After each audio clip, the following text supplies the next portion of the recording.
Eh bien, on pourrait ouvrir dans l'Épître aux Hébreux, chapitre 13. L'Épître aux Hébreux, chapitre 13, et on va lire à partir du verset 4. Hébreux 13, le verset 4. Que le mariage soit honoré de tous, et le lit conjugal exempt de souillure, car Dieu jugera les impudiques et les adultères. Ne vous livrez pas à l'amour de l'argent. Contentez-vous de ce que vous avez, car Dieu lui-même a dit, « Je ne te délaisserai point, et je ne t'abandonnerai point. » C'est donc avec assurance que nous pouvons dire, « Le Seigneur est mon aide. Je ne craindrai rien. Que peut me faire un homme? » Souvenez-vous de vos conducteurs qui vous ont annoncé la parole de Dieu. Considérez quelle a été la fin de leur vie et imitez leur foi. Jésus-Christ est le même, hier, aujourd'hui et éternellement. Ne vous laissez pas entraîner par des doctrines diverses et étrangères, car il est bon que le cœur soit affermi par la grâce et non par des aliments qui n'ont servi de rien à ceux qui s'y sont attachés. Nous avons un autel dont ceux qui font le service au tabernacle n'ont pas le pouvoir de manger. Les corps des animaux dont le sang est porté dans le sanctuaire par le souverain sacrificateur pour le péché sont brûlés hors du camp. C'est pour cela que Jésus aussi, afin de sanctifier le peuple par son propre sang, a souffert hors de la porte. Sortons donc pour aller à lui hors du camp, en portant son opprobre, car nous n'avons point ici-bas de cité permanente, mais nous cherchons celle qui est à venir. Par lui, c'est-à-dire par Jésus, offrant sans cesse à Dieu un sacrifice de louange, c'est-à-dire le fruit de lèvres qui confessent son nom. Et n'oubliez pas la bienfaisance et la libéralité, car c'est à de tels sacrifices que Dieu prend plaisir. Obéissez à vos conducteurs, et ayez pour eux de la déférence, car ils veillent sur vos âmes, comme devant en rendre compte. Qu'il en soit ainsi, afin qu'ils le fassent avec joie, et non en gémissant, ce qui ne vous serait d'aucun avantage. Donc c'est tout ce qu'on va lire dans la parole de Dieu, espérant que le Seigneur va bénir sa parole à nos cœurs. Nous réalisons que la parole de Dieu est une lampe à nos pieds, une lumière sur notre sentier. Puis comme David pouvait dire, « Je serre ta parole dans mon cœur afin de ne point pécher contre toi. » Donc, si vous vous rappelez ce qu'on a regardé la semaine passée, c'était au début du chapitre 13, l'auteur qui a écrit cette lettre à ses croyants qui passaient par des grandes difficultés de persécution. Beaucoup même avaient perdu leurs biens, puis même beaucoup avaient abandonné pour retourner de nouveau dans le judaïsme. Donc c'était un temps très difficile pour ces croyants à qui cet auteur-là écrivait. Puis on dit que c'est peut-être 35 ans après que l'Église a débuté. Donc, c'était au début. Donc, on sait que une assemblée, il y a des temps de joie, mais il y a aussi des temps de tristesse. Même il y a des temps où on est bien encouragé, d'autres temps on peut être abattu. Donc c'est la raison que cette lettre ici a été écrite à ces chrétiens, puis c'est écrit aussi pour nous aujourd'hui. Parce qu'il faut bien penser que nous, les assemblées, ici, là, francophones, ça fait 35-40 ans déjà que ça a débuté. Puis on attendait le Seigneur Jésus au début, puis il nous faut l'attendre encore. Il a dit qu'il allait revenir bientôt.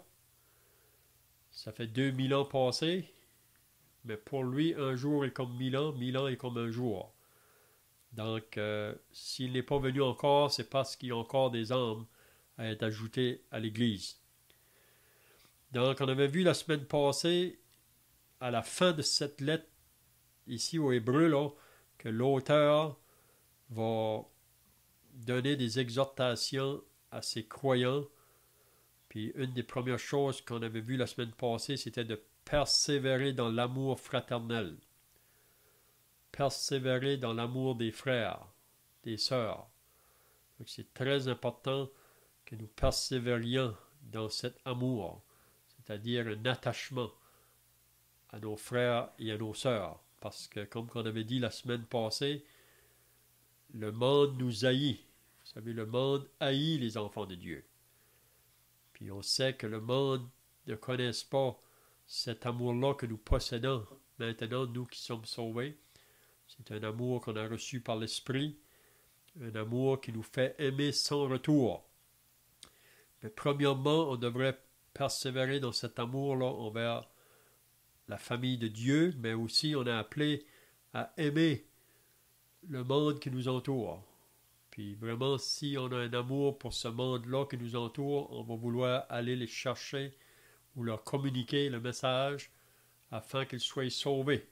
Parce que beaucoup sont toujours sur le chemin de la perdition, parmi nos familles, parmi les proches, qu'on puisse avoir un exercice pour aller vers eux. On avait vu aussi, l'auteur exhortait les croyants de ne pas oublier l'hospitalité. Donc ça veut dire qu'ils devraient avoir leur maison ouverte pour recevoir, puis on peut dire que dans ces jours-là, c'était des chrétiens qui avaient perdu leur propriété. Donc d'autres qui avaient toujours leur propriété devaient ouvrir leur maison pour les recevoir, pour les loger. Puis même il disait qu'en le faisant, quelques-uns ont logé des anges sans le savoir. Donc il y a toujours une bénédiction d'avoir des frères et des sœurs chez nous. Il y a toujours une bénédiction que ça va apporter, même à toute la famille. Puis ensuite, on avait vu l'importance de se souvenir des prisonniers. Donc les prisonniers, c'est ceux qui sont en prison pour la cause de l'Évangile. Vous savez qu'aujourd'hui, comme on a dit la semaine passée, il y a beaucoup de chrétiens qui sont dans les prisons, dans d'autres pays. Donc on devrait se souvenir d'eux. On ne peut pas aller les visiter, parce qu'ils sont loin de nous, mais on peut prier pour eux autres. On peut les visiter, si on peut dire, par la prière. Puis comme notre frère a mentionné la semaine passée, là, dans Matthieu 25, Jésus avait dit, « J'étais en prison, vous êtes venus me visiter. J'étais malade, j'étais un étranger, vous m'avez accueilli. » Donc à toutes les fois qu'on fait ça à quelqu'un, c'est comme si on le ferait à lui-même. Donc ce soir, on commence au verset 4, puis là on va toucher un autre point que l'auteur exhorte ces croyants-là. On dirait que ça change de sujet assez rapidement, là, mais la question du mariage. Donc, il dit que le mariage soit honoré ou respecté de tous. Et le lit conjugal exempt de souillure. Donc, qu'est-ce qu'il veut nous exhorter? C'est de rester fidèles dans le mariage. Vous savez, s'il y a une chose que le diable a toujours attaqué, c'est le lien de la famille. Puis s'il peut briser la famille, il brise la société. Puis on voit que dans le monde, c'est partout des familles qui se brisent. Ils sont mariés peut-être pour 1 an, 2 ans, puis les familles se brisent, le mariage se brise. Mais on peut voir maintenant que ça commence à entrer même parmi le peuple de Dieu. Donc l'infidélité envers un ou l'autre. Mais ici, il nous dit bien clairement que le mariage soit honoré de tous et le lit conjugal exempt de souillure, c'est-à-dire d'être fidèle l'un envers l'autre dans le mariage. Puis là, il nous dit très solennellement que Dieu va juger les impudiques et les idolâtres. Donc on vit dans un monde aujourd'hui comme si c'est la chose normale. De ne pas le faire, c'est comme si on est anormal. Mais Dieu va intervenir en jugement bientôt. C'est ça qu'on lit dans l'Épître aux Colossiens, c'est à cause de ces choses que la colère de Dieu vient sur les fils de la rébellion. Donc on pourra regarder ça plus en détail avec les frères. Ensuite, il va nous exhorter à ne pas se livrer à l'amour de l'argent. Ça, c'est un autre problème dans le monde aujourd'hui. L'argent est comme un dieu. Jésus a dit on ne peut pas servir Dieu et maman ou Dieu et l'argent. Puis l'idée d'être content, et c'est ça que il nous dit, c'est contentez-vous de ce que vous avez. Aujourd'hui, on vit dans un monde où on n'est jamais rassasié ou contenté. On veut toujours en avoir plus et plus. Puis on sait que à cause de ça, souvent, c'est la raison pourquoi il y a tant de familles qui sont brisées. Parce qu'on vit seulement pour travailler, pour gagner, pour avoir plus de matériel, puis on néglige la famille. Donc ne vous livrez pas à l'amour de l'argent. Ce n'est pas l'argent que le problème en soi, c'est l'amour de l'argent. On peut voir ça aussi avec les frères. Puis ensuite, il nous fait une promesse. Il dit que Dieu lui-même nous a dit « Je ne te délaisserai point et je ne t'abandonnerai point ». Donc vraiment, la vie du chrétien, c'est aujourd'hui. C'est pour ça que Jésus disait à ses disciples, ne vous inquiétez pas pour ce que vous allez manger ou ce que vous allez vous vêtir. Donc de ne pas s'inquiéter. Chaque jour suffit sa peine. Le lendemain aura soin de lui-même. Puis là, il nous donne les promesses qui ont été faites même sous l'Ancienne Alliance. Puis juste pour finir, peut-être, là, on va voir aussi que l'auteur exhorte de se souvenir de vos conducteurs ou de vos dirigeants, de vos surveillants.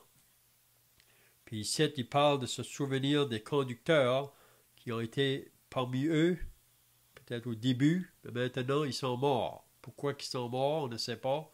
Ça peut être par la vieillesse ou peut-être aussi à cause de la persécution. Mais on peut voir que ces conducteurs-là avaient une vie exemplaire.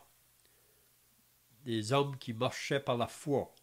Donc il dit, souvenez-vous de vos conducteurs qui vous ont annoncé la parole de Dieu, considérez quelle a été la fin de leur vie et imitez leur foi.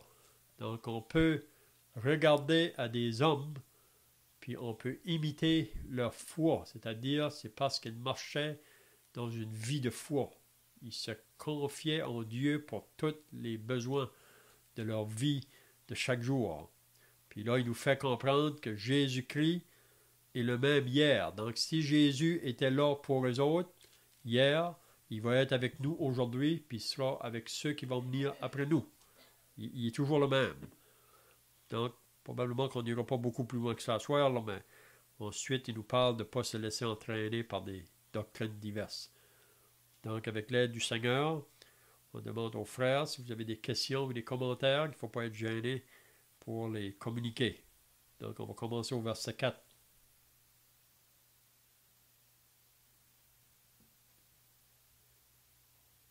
Donc, pourquoi cette exhortation ici-là? C'est l'auteur aux Hébreux. Pourquoi qui exhorte les chrétiens concernant le mariage?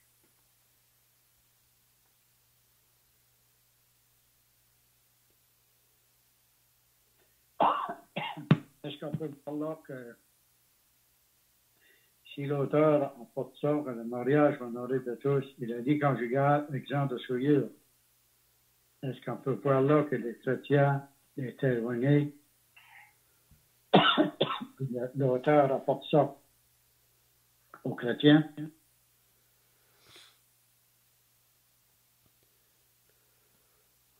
Oui, c'est pour nous dire vraiment que s'il en parle ici, s'il exhorte les chrétiens, ça veut dire qu'il y a le danger, même parmi ceux qui sont sauvés, de tomber dans l'infidélité envers le conjoint. Parce que on a toujours cette nature charnelle en nous qui nous fait la guerre, puis cette nature-là va jamais changer, puis à moins qu'on soit en bonne communion avec notre Dieu, dans la lecture de la parole et de la prière, on n'est pas exempt vraiment de tomber dans ces choses-là. Puis une des raisons, c'est parce qu'on vit dans un monde qui vit partout de cette manière-là. Donc c'est pour ça qu'on est exhorté. Vous savez, le premier mariage a été institué par Dieu, même avant que le péché ait entré dans le monde. C'était dans le jardin d'Éden que Dieu a uni le premier homme et la première femme.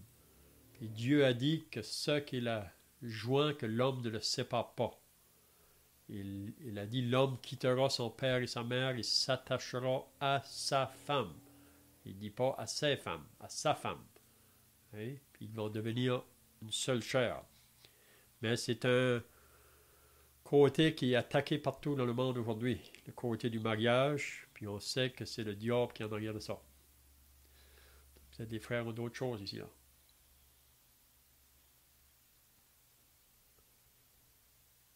Une question, s'il vous plaît. Je me rappelle quand ça marié, mon épouse, moi, Winton, on a fait nos vœux devant les hommes et aussi devant Dieu. Mais aujourd'hui, que ça dit ici que le mariage soit honoré de tous, le mariage, je pense, aujourd'hui, est déshonoré. Comme notre frère Léon a dit, il va se marier pour 1 an, 2 ans, 3 ans, 4 ans. Après ça, ben, il se sépare. Mais aux chrétiens qui parlent.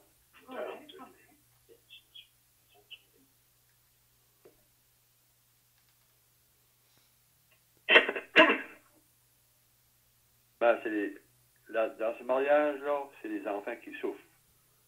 Les enfants, le père est d'un bord, la mère est de l'autre bord, et les enfants sont pris au milieu. Donc, le mariage n'est plus honoré aujourd'hui. Moi, je pense que c'est pas pris au sérieux, le mariage. Mais comme chrétien, comme enfant de Dieu, on devrait prendre le mariage au sérieux. Parce que Dieu nous voit. Dieu voit tout ça, là. Des personnes aujourd'hui qui se séparent. Puis comme notre frère a dit, c'est rendu dans nos frères et nos sœurs dans le Seigneur, ce mariage-là qui est plus honoré.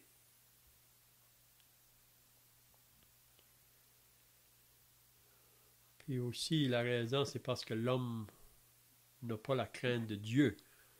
Puis même pour beaucoup, même qui nient l'existence de Dieu. On vit dans un monde vraiment qui est tourné vers le côté de l'athéisme, où on ne croit plus à rien.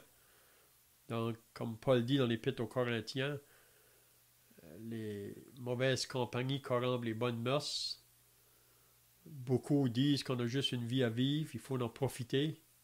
Mangeant et buvant, demain nous allons mourir. Ça, c'est la pensée vraiment de la majorité. Donc, c'est pour ça qu'on va dans cette vie-là. Mais il ne faut pas oublier que Dieu, un jour, va intervenir en jugement. Puis ici, quand il parle là, de l'impudique et l'adultère, l'impudique, ça peut être associé à toute forme du péché qu'on fait avec le corps. Là. Ça peut être associé à l'homosexualité, à le lesbianisme, la vie de débauche, vraiment, dans toutes ces formes. Puis aussi le côté de la fornication, ça c'est les relations avant le mariage. L'adultère, c'est après le mariage, c'est d'aller avec la femme de son prochain. Mais Dieu, un jour, il va amener un jugement. Hein? Donc, on peut tout dire qu'on était tous là, un temps passé dans nos vies, là. Hein? Parce que même Jésus a dit que celui qui regarde une femme pour la convoiter a déjà commis un adultère avec elle dans son cœur. Donc, c'est pas seulement qu'est-ce qu'on fait en action, mais seulement qu'est-ce qu'on peut faire avec nos yeux. Et donc, c'est pour ça qu'il faut vraiment que le Seigneur nous garde. Parce qu'on, comme j'ai dit tout à l'heure, à cause de cette nature charnelle, on peut encore avoir nos yeux parce qu'il y a tellement de choses autour de nous aujourd'hui qui se présentent. C'est souvent en se nourrissant de ces choses que parfois qui amènent la personne à tomber dans ces péchés-là.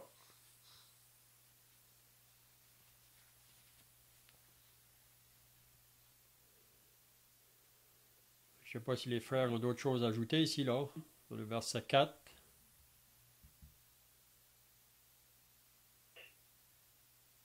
Au mariage, on sait qu'il y a un grand portrait. Le monde ne le voit pas, mais on sait que Dieu unit deux personnes ensemble, c'est pour la vie. Puis, lorsqu'on pense au Seigneur Jésus qui a donné sa vie pour se procurer une épouse, on sait qu'il va y avoir des noces de l'agneau. Il va y avoir un mariage qui va se faire bientôt. Puis on fait partie de cette épouse. Donc, comme on est exhorté ici à l'honorer, avoir un grand respect pour le mariage, parce que on sait qu'aujourd'hui le monde vit comme ils veulent, sans aucun respect pour le mariage. Mais pour nous, regarder au futur, un grand portrait présentement que Dieu regarde sur la terre, qui l'honore certainement lorsqu'il voit un homme et une femme ensemble, puis pour vivre pour lui, dans le but de ce mariage-là aussi qui s'en vient, un grand prix qui a été payé.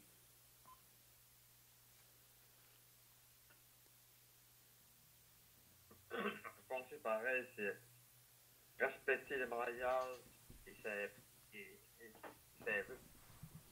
quand on a fait le vœu, on a fait le vœu devant les hommes, comme on disait alors, devant les hommes, devant Dieu, devant le Seigneur pareil. Et c'est avoir un respect. Voilà, respecter ça, ce mariage-là. Aujourd'hui, Respecter ce mariage. le respect pour le mariage, pas beaucoup de respect là-dessus. Donc, il faut qu'il se marie, puis couple de mois, couple d'années, ça se laisse. Et on peut dire que l'homme ne sépare pas ce que Dieu a uni. Les hommes vont faire toute l'affaire, séparer le mariage, pas simplement. Quand c'est fait devant Dieu, devant les témoins, il faut rester, respecter ça, respecter le mariage. Considérer que ce mariage-là, c'est devant Dieu, on fait un vœu. Dieu va nous faire rendre compte un jour quand on n'a pas respecté ça. Et puis c'est un vœu qu'on a fait pour la vie. Il y a seulement la mort vraiment qui peut séparer le lien du mariage. Mais vous savez qu'aujourd'hui, dans le monde où on vit, ils disent qu'on peut se séparer pour toutes sortes de choses. Il n'y a rien qui peut séparer le lien du mariage, à part la mort. On voit ça dans Romains chapitre 7. Donc c'est pour ça qu'il y a tant de mariages brisés, parce que on est dans un monde de confusion, où il y a des enseignements qui sont apportés, mais qui est contraire vraiment à ce que la parole enseigne.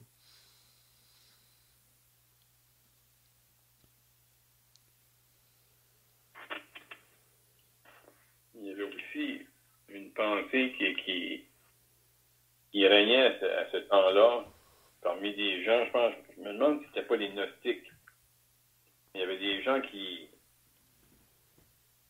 professaient le salut, mais c'était évident qu'ils n'étaient pas associés avec les assemblées. Mais eux disaient que l'âme était sauvée, mais le corps était encore comme sous l'emprise du péché. Le corps était charnel. Comme si qu'ils disaient spirituellement, ils étaient dans leur âme, ils étaient spirituels, mais le corps, comme si on ne pouvait rien faire de bon avec. Puis eux se livraient au péché. Mais ici, comme c'est clair, que le mariage est honoré de tous. Il dit conjugal, exemple de toute souillure. Puis, comme c'était même soulevé ce soir dans les commentaires, comment le mariage, lorsque même Dieu l'a institué, d'avance, il avait en vue l'union entre Christ et l'Église. Donc, un lien qui ne va pas le briser. La relation entre Christ et l'Église. Cette relation-là, c'est une relation sainte. Donc, ça va vraiment avec ce qui est écrit ici pour les croyants.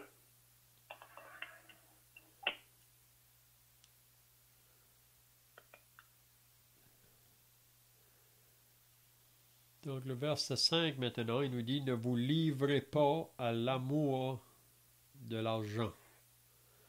Donc ça, c'est un autre problème qui a toujours existé, si on peut dire, dans le monde. C'est toujours courir après les richesses en pensant que ça peut nous apporter le bonheur. Mais on sait que pour la plupart des gens, ils savent que ça ne peut pas apporter le bonheur, mais quand même, on court après les richesses. Salomon pouvait nous dire que l'homme n'est jamais rassasié par les richesses. Donc Paul, lui, si vous lisez dans l'épître à Timothée, il nous dit, le problème vraiment, c'est pas avec l'argent en soi. Qu'est-ce qu'il nous dit dans Timothée, là? Je vais juste vous le lire ici.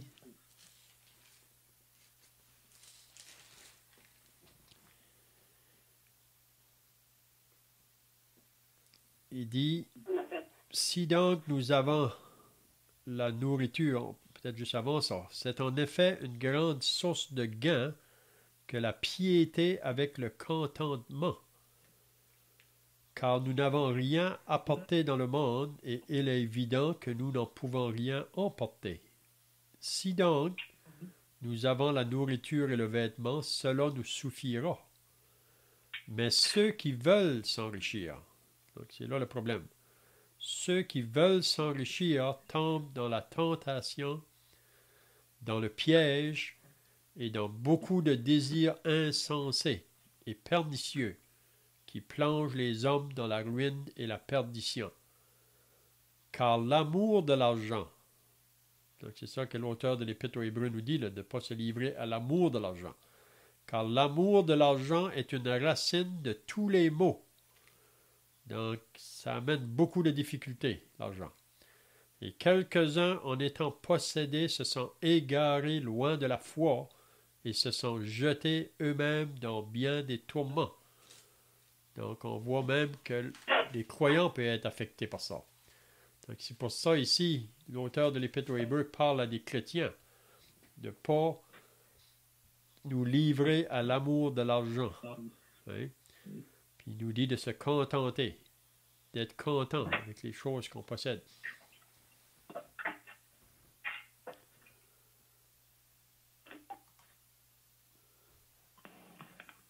Oui, dans Timothée aussi, ça dit que dans les derniers temps, les hommes sont amis de l'argent.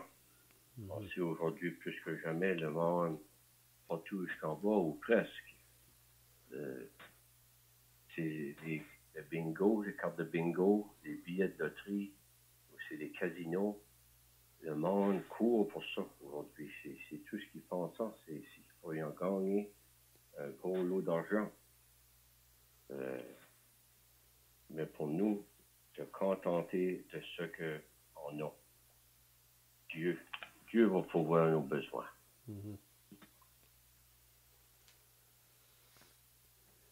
Dans l'épître de Paul aux Philippiens, au chapitre 4, et au verset 11, là, on lit « Ce n'est pas en vue de mes besoins que j'ai dit cela, car j'ai appris à être content dans l'état où je me trouve. Je sais vivre dans l'humiliation et je sais vivre dans l'abondance. En tout et partout, j'ai appris à être rassasié et à avoir faim, à être dans l'abondance et à être dans la disette. » Donc, c'est certainement une bonne leçon que chrétien, de ne pas chercher à s'enrichir, à vivre dans le luxe. C'est mieux de rester dans l'humiliation, dans l'humilité.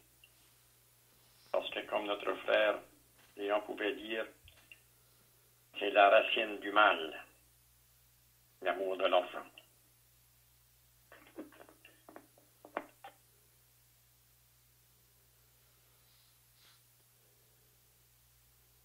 Ça, ce qu'il dit, pareil, vous ne pouvez servir Dieu au moment.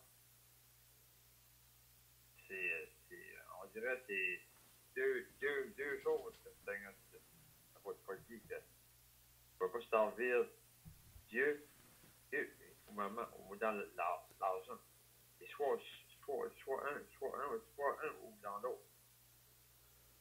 On peut penser, des choses, des fois, que l'argent, c'est vrai, ça m'en prend pour vivre.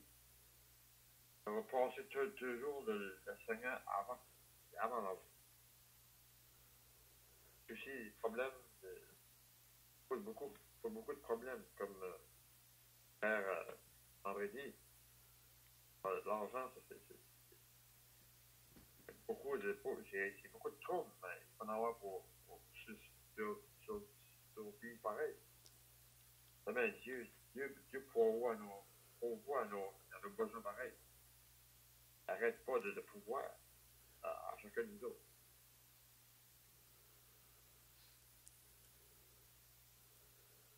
C'est un nouvel exemple qu'on peut penser. Le Seigneur, riche c'était, il fait pauvre pour nous. Il était riche au ciel, milliardaire. Je veux dire, l'homme le plus riche au monde. Le Seigneur, il était plus en haut. Il a fait pauvre pour nous autres. Sans que nous soyons enrichis. La vie chrétienne, c'est une vie de foi. On est appelé à marcher par la foi. Donc, c'est aujourd'hui. Cherchez premièrement la justice et le royaume de Dieu et toutes les autres choses vous seront données par-dessus. Donc, le monde s'inquiète pour toutes sortes de choses aujourd'hui.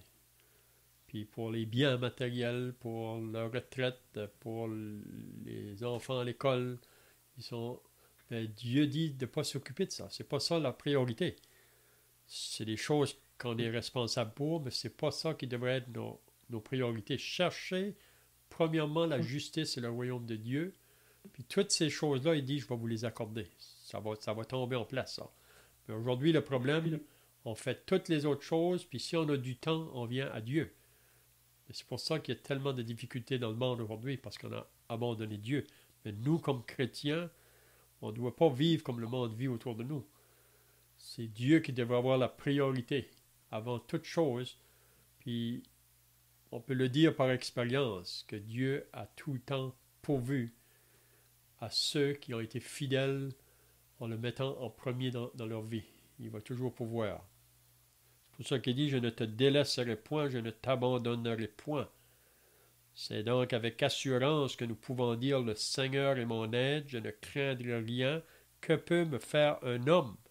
Parce que les chrétiens ici, peut-être qu'il y en a parmi les autres qui ont perdu leur travail à cause qu'ils sont chrétiens.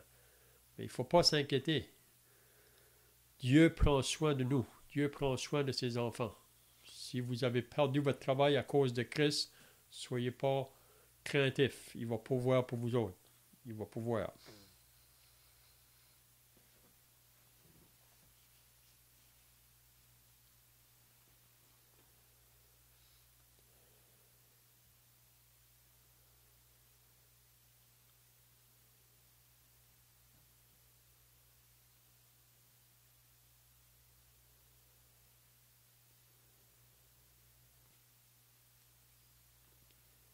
Même dans Ésaïe, chapitre 30, il y a une parole là qui est dit, même au chapitre 31. Mais le chapitre 30, il va dire, « Malheur, dit l'Éternel, aux enfants rebelles qui prennent des résolutions sans moi et qui font des alliances sans ma volonté, pour accumuler péché sur péché, qui descendent en Égypte sans me consulter, pour se réfugier sous la protection de Pharaon et chercher un abri sous l'ombre de l'Égypte.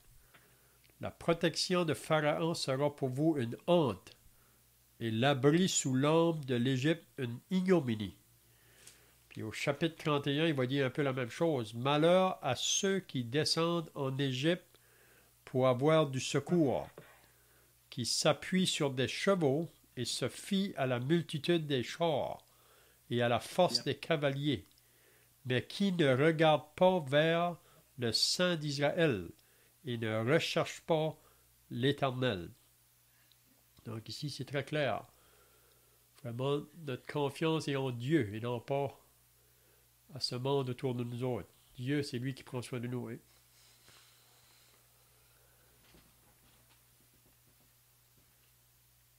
Je vois que le temps est passé, donc à moins que les frères ont d'autres choses à ajouter, là, sinon on peut finir par la prière. Si un frère a un cantique, on peut mentionner un cantique.